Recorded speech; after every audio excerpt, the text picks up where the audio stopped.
সাইয়েদানা আনাস ইবনে মালিকের বর্ণনা, সালতুন নবিয়্য সাল্লাল্লাহু আলাইহি ওয়া আলিহি ওয়াসাল্লাম আইয়াশফি আলী ইয়াউমাল কিয়ামাহ।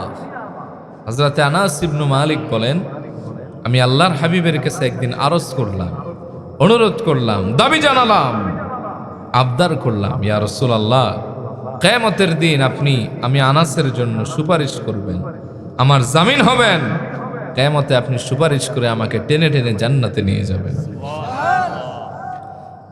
নবীজি বললেন, আনা ফাইলুন, ওয়া নাস, টেনশনের কোনো কারণ নাই, দুশ্চিন্তার কোনো প্রয়োজন নাই।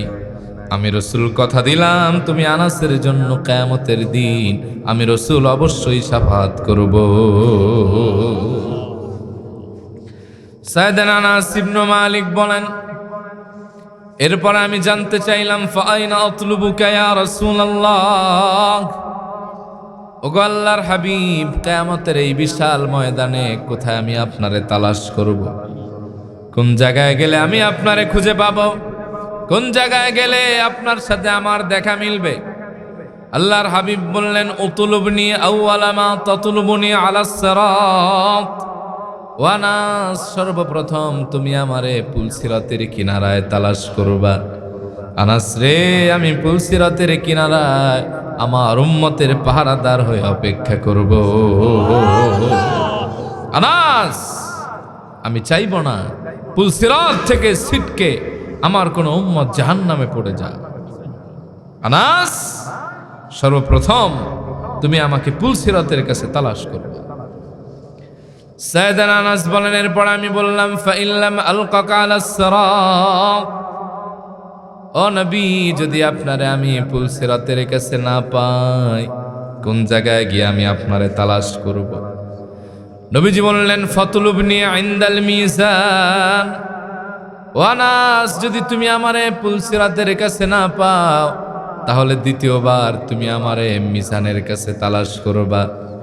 আনাস রে, যেখানে পাপ পুণ্যের হিসাব হবে আমি রসুল অবশ্যই সেখানে আমার উম্মতের কান্ডারি হয়ে দরদি হয়ে অপেক্ষা করব। আনাস, আমি চাইব না আমার কোনো গুনাহগার উম্মত পদের পাল্লা ভারী নিয়ে জাহান্নামে চলে যাবে। আমি রসুল সেখানে উম্মতের প্রোটেক্টর হয়ে দাঁড়াবো।